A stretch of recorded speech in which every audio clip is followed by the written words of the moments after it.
Welcome back to another edition of Literary Diss Tracks. Today we have Jennifer Egan, author of A Visit from the Goon Squad and Candy House, versus Jennifer Weiner, author of In Her Shoes and Good in Bed. 2010 was a pretty wild year for literature and for Jennifer Weiner's literary feuds also. If you'll recall from the previous diss track between Jonathan Franzen and Jennifer Weiner, this was a year that Jonathan Franzen's Freedom was published, a huge acclaim, and spurned a very lively exchange of words between Franzen and Weiner concerning the lack of respect and attention given to what's often referred to as chick lit. However, it was also the year that Jennifer Egan published A Visit from the Goon Squad, a novel that I personally really love and I love to teach it. But those two books, Freedom and A Visit from the Goon Squad, had attracted huge buzz that year as being these sort of generationally great novels composed by two great literary darlings of the time. And both of those novels were warring for the 2011 Pulitzer Prize. And Weiner, who was a fan of neither of those novels, compared deciding between the two as a sort of, quote, Sophie's choice, if Sophie hated both her kids. Worse, neither book was any fun. However, she ended up casting her vote for Egan, noting that, quote, because if Franzen takes the prize, then the terrorists win. In what was a surprise to many, Egan did win that 2011 Pulitzer Prize, and 30 minutes after being notified of that, Egan took a phone call from the Wall Street Journal for a sort of impromptu interview. And it was as a result of that interview that things get messy between Egan and Weiner.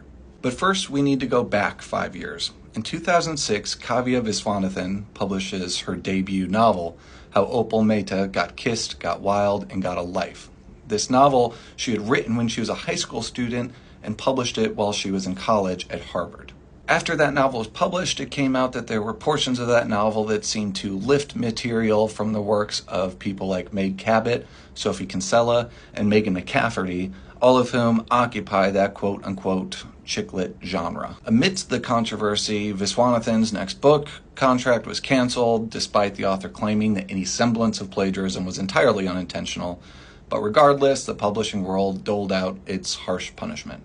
In a 2006 interview with NPR, 4 years before the publication of Goon Squad, Jennifer Egan remarks upon this ongoing controversy, saying, quote, there was a lot of debate about whether she had really plagiarized, whether it was intentional or unintentional, but what I took away from that story more than anything was, here's a really smart 17-year-old girl who wants to write a novel, and what does she do?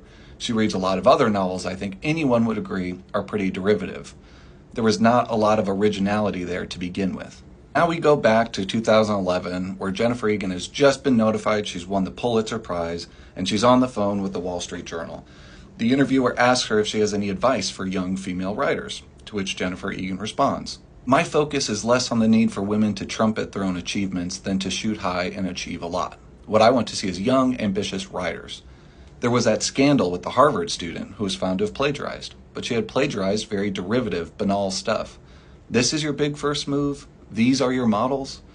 I'm not saying you should say you've never done anything good, but I don't go around saying I've written the book of the century. My advice for young female writers would be to shoot high and not cower.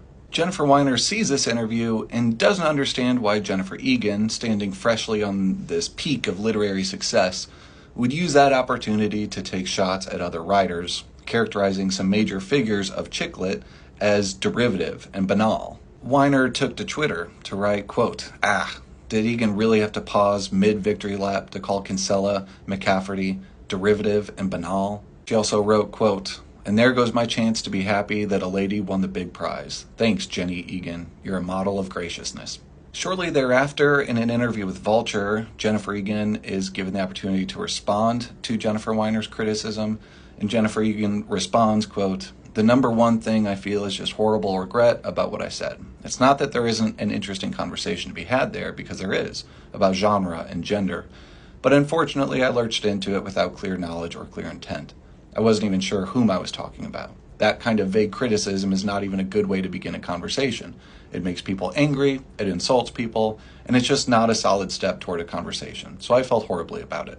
Despite Egan's measured response there and the apology, it seems to me that there was still some bad blood between Jennifer Egan and Jennifer Weiner. As Egan noted about Weiner, quote, my sense is that one thing she does that I think is really positive is that she gets mad and she screams and yells about things, and it creates a conversation that can be useful. So, I like her outspokenness even though I'm not reading her on Twitter because I'm not on Twitter.